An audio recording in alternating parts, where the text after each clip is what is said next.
Exit poll नहीं है brother, इसका नाम एग्जिट पोल नहीं है, इसका नाम मोदी मीडिया पोल है। ये मोदी जी का पोल है, फैंटेसी पोल है उनका। सर कितनी सीटें आ रही हैं आपके हिसाब से? सरकार बन रही है। सिद्धू मूसेवाला का सॉन्ग सुना आपने? 295। 1 जून को 7वें चरण की वोटिंग के बाद लोकसभा चुनाव 2024 के लिए एग्जिट पोल सामने।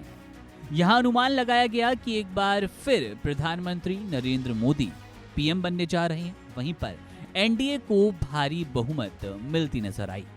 लोकसभा चुनाव के एग्जिट पोल को इंडिया गठबंधन ने फर्जी करार दिया।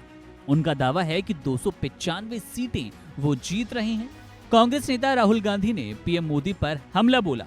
वहीं सपा प्रमुख अखिलेश यादव ने भी एग्जिट पोल को लेकर क्रोनोलॉजी समझाई।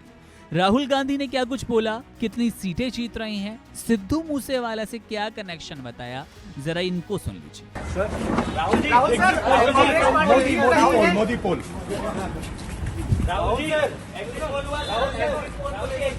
इसका नाम एग्जिट पोल नहीं है ब्रदर, इसका नाम एग्जिट पोल नहीं है, इसका नाम मोदी मीडिया पोल है। ये मोदी जी का पोल है, फैंटेसी पोल है उनका। सर कितनी सीटें आ रही हैं आपके हिसाब से? सरकार बन रही है। सिद्धू मूसेवाला का सॉन्ग सुना आपने? 295। अब जयराम रमेश को सुनिए। एनडीए और एग्जिट पोल को लेकर वो किस मनोवैज्ञानिक दबाव की बात कर रहे हैं। निवर्तमान प्रधानमंत्री ने पहले ही ट्वीट तैयार करके रखा होगा, क्योंकि जिस व्यक्ति का 4 जून को जाना अभी तय हो गया है, उन्होंने ही ये सब साजिश रचाई है, ये एग्जिट पोल मैनेज किया है। और ये जो आंकड़े हैं और जो वास्तविक परिणाम आने वाले हैं 4 तारीख को, ये ज़मीन आसमान का फ़र्क होगा। ये सब एक मनोवैज्ञानिक खेल है हमारा हौसला कमज़ोर करने के लिए। पर इंडिया जनबंधन को मैं कहता हूँ, विश्वास के साथ कह सकता हूँ। और कल सारी पार्टियों की बैठक भी हुई और वहाँ आंकड़े पर विश्लेषण हुआ। 295 सीटों के कम इंडिया जनबंधन को आना बिल्कुल असंभव है। यानी कि हमें 200 मिनिमम, न्यूनतम तरीके से हमें 295 सीटें मिलेंगी। और ये एग्जिट पोल पर विश्वास रखना मैं समझता हूँ बिल्कुल गलत है।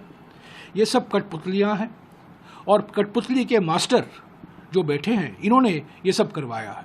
अरे निवर्तमान गृह मंत्री 150 डीएम और कलेक्टर से बात करते हैं, ये क्या गैर संवैधानिक नहीं है? 1 दिन पहले, 2 दिन पहले, चुनाव के नतीजा आने के 2 दिन पहले निवर्तमान गृह मंत्री सारे 150 डीएम और कलेक्टर से बात करते हैं। क्यों इन्होंने बात की? तो ये सब दबाव लगा रहे हैं, एक माहौल पैदा कर रहे हैं कि हम आने वाले हैं, हम आने वाले हैं, हम आने वाले हैं। पर हकीकत यह है कि वो जाने वाले हैं, जाने वाले हैं, जाने वाले हैं। 295 का सब जो आंकड़ा दे रहे हैं आप लोगों ने ये क्या पूरी सारी पार्टियों ने मिलकर कंसोलिडेट करके बनाया है इसका? सारे पार्टियों, सारे नेताओं ने राज्यवार सीटों का विश्लेषण किया। अरे एग्जिट पोल में देखिए ना, कुछ ऐसे राज्य हैं जिनका 4 सीट है, कुल मात्र 4 सीट है, और वहाँ 6 सीट दिखा रहे हैं एनडीए को।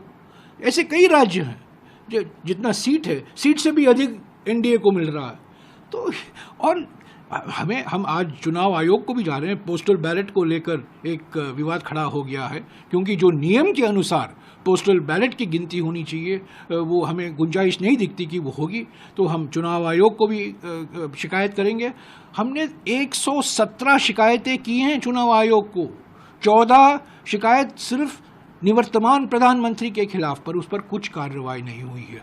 पर मैं ये कहूँगा, आज 2 तारीख है, 4 तारीख को जब परिणाम निकलेंगे, एग्जिट पोलों का पूरा बदनाम होगा। सर इसके अलावा आपने ट्वीट किया और आपने कहा मास रिगिंग हो रही है। अजय माकन के ट्वीट को आपने कोट करते हुए कहा मास रिगिंग हो रही है। अजय माकन भी कुछ इंडिकेट कर रहे हैं कि पोल काउंटिंग एजेंट्स को बिल्कुल काउंटिंग एजेंट को वहाँ उपस्थित नहीं होने दिया जा रहा है, उनको भगाया जा रहा है। क्यों ये सब हो रहा है? ये दबाव लगाया जा रहा है ना। और ये इलेक्शन आयोग, चुनाव आयोग बिल्कुल देख रही है, सुन रही, देख रही है, पढ़ रही है। सब लोग जानते हैं, पर सब लोग चुपचाप हैं, सब लोग डरे हुए हैं। ये धमकी, ये देखिए, ये निवर्तमान प्रधानमंत्री और निवर्तमान गृह मंत्री शासन करने का क्या सिद्धांत है? धमकी दो और शासन करो, डराओ और शासन करो। यही तो कर रहे हैं, क्योंकि उनका जाना तय हो गया है, इसमें कोई 2 राय नहीं है।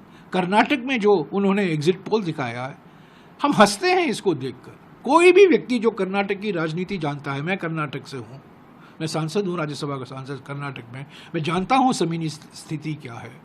हमने भी पोल करवाया है वहाँ, और जो एग्जिट पोल दिखा रहे हैं, हंसने की बात है। तो ये बिल्कुल साजिश है। एग्जिट पोल जो करवाया गया है इस बार, इस पर कोई विश्वास नहीं कर सकता। हमारे कार्यकर्ताओं का मनोबल गिरा नहीं है, हम डरे नहीं हैं, हमको धमकाया जा रहा है पर हम धमकी में नहीं आएंगे। 4 तारीख को हम रहेंगे, उपस्थित रहेंगे